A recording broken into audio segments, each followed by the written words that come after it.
supervision. Martin led the people of color courageously through a period when heinous crimes and immoral constitutional injustices was being administered to them at will.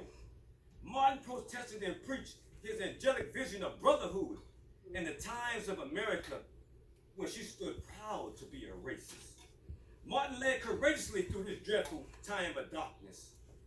Humanity as a whole has yet to fully comprehend Martin's angelic vision, his dream. My audience, we are walking in darkness. This is a world still filled with sin and discrimination. Constitutional rights are still being sought after like it was never granted. I was told this world is much better than it was, but I also witnessed every day a world still filled with sin. I think it's in everybody's best interest to believe in what they see these days and don't pay attention to the things that they hear. Look at how we glorify violence instead of glorifying love. Look at the segregation that still exists in education throughout this mighty nation. It ain't no secret. This world is still filled with sinful crimes of the most ultimate magnitude. My audience, I'm not exaggerating. All you have to do is turn on your local news at 6 o'clock sharp. There you will see the lack of love. There you will see the lack of unity. There you will see the lack of peace in the most shameful measure. The world is surrounded with a dark cloud because humanity, disengagement from God, and things are gradually getting worse as eternity continues to take its destined course. We are still lynching one another. We are still suing one another. We are still protesting in the street because we are continuing to violate the constitutional rights of one another. We are still walking in darkness. We are in deep trouble because we don't have the luxury of having Martin in the front line leading with his supervision. When Martin left us in body, we forgot all about his spirit. We forgot that the spirit is everlasting. We forgot that the spirit is always was and always will be. We forgot that the spirit is of God. When Martin left us in body, we acted as though the darkness has departed us also. But you know and I know that we are still knee deep in darkness. This will be our last opportunity to find the switch to our supervision. Look at how the worldly affairs are going today. Audience, you got to find your soul. Martin has passed the torch, and it's time we fulfill our duty. We must release our souls from the bondage and let the light of God come shining through. Mm-hmm. Humanity as a whole has gotten so far in darkness until we have fallen in love with the very things that's causing us all the pain and suffering. I'm tired of walking around in the darkness, bumping my head, lost and confused, knowing not where I am or knowing not where I'm going. Everybody today is scrambling all over the place in this time of darkness. Blind we are. Can't see nothing.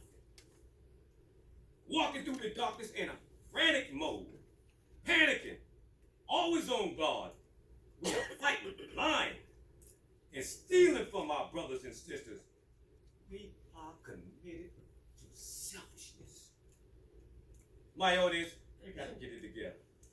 Martin's body is gone, but his spirit is still strong and kicking. We need to once again find Martin's spirit and get in tune with it. Martin tried to get humanity as a whole to activate their supervision back then, and we still must activate this supervision right now today. Supervision, when I say supervision, it means God vision. Supervision means that God is the supervisor over your vision. So tell me, how can you lose when God is leading the way? How can we lose when humanity as a whole is looking through the eye of God?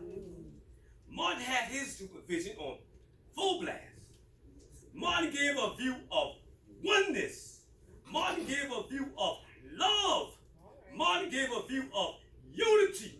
Martin gave a view of peace for all God's children. Oh, yes. Oneness is the key. Oneness. Oneness. Oneness. Martin instructed us to come together to the table of brotherhood racially and religiously. Martin said separation is the worst sin of man. The love of God, my audience, is not physical, it's spiritual. And if we realize that the Spirit is God and universal, then you will begin to see all shades of color and all culture of people is also your brother or sister. And as we all exit out the same motherly womb, nursed by the same motherly breasts, we are all protected by God with the same motherly love. Now I know what Martin meant when he said he has been to the mountaintop. Martin gave his life so that one day the world can view a godly, historical, love-filled vision. Martin's vision was supervision. Martin was looking through the eye of God. When he grabbed the reins of humanity to steer us on the path of unity, Martin was trying to turn us around. He was trying to reroute humanity from the road that leads to the residence of Satan. It leads to the road that leads to the kingdom of heaven. My audience, when are we going to open our eyes and see the beauty of Martin's dream? After more than 40 years, Martin's soul is still restless. He's probably turning over in his grave. When are we going to let the man get some rest? When are we going to open our eyes and accept the reality of life? How much more pain and suffering could a man withstand under God's wrath of correction? When are we going to see the vision that God installed in the eyes of Martin to be displayed to the world? We got to stop ignoring the obvious. We can't hide the unhideable. We can't escape the inescapable. We can't fight the inevitable. We must reap what we sow. Time is getting short. The world is resting on shaking grounds. The pot is boiling. Young blacks are committing serious crimes against one another. Serious crimes against one another. The way things are going, it might not be a black tomorrow. We better get it right with ourselves, because when you get it right with self, you get it right with God. How are you going to win once again if you're not right with it? We are going to feel the wrath of foolishness if we don't get it together. You know and I know the act of soul cleansing is long overdue. The trumpets are blowing. We must do the right deeds for the right reason. There's no such thing as doing the wrong deeds for the right reason. We must find our soul that's buried beneath all this materialism. I have never seen a U-Haul pull a hearse, have you? We must activate our supervision and let the heavenly light of salvation come shining through to eradicate the darkness of this world. Oneness, burning off the octane of brotherhood love, is the key to heaven's fruits. Its juices overflows with happiness and contentment. One day the world will bow down to the almighty force called love. God is love and love is God. This must be comprehended fully in the hearts and soul of everyone. Only then we'll be able to shout his most memorable words with true meaning. Free at last, free at last. Thank God Almighty, we're free at last. All right.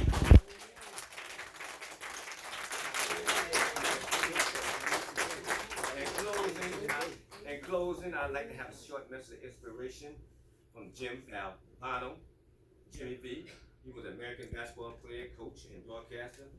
In a speech given shortly before he died from cancer, Valvano announced the beginning of the V Foundation for Cancer Research. The speech was originally delivered at SB's on March 4, 1993, and went excerpt, he says, his motto is, don't give up, don't ever give up. And that's what I'm going, to try to do every minute that I have left.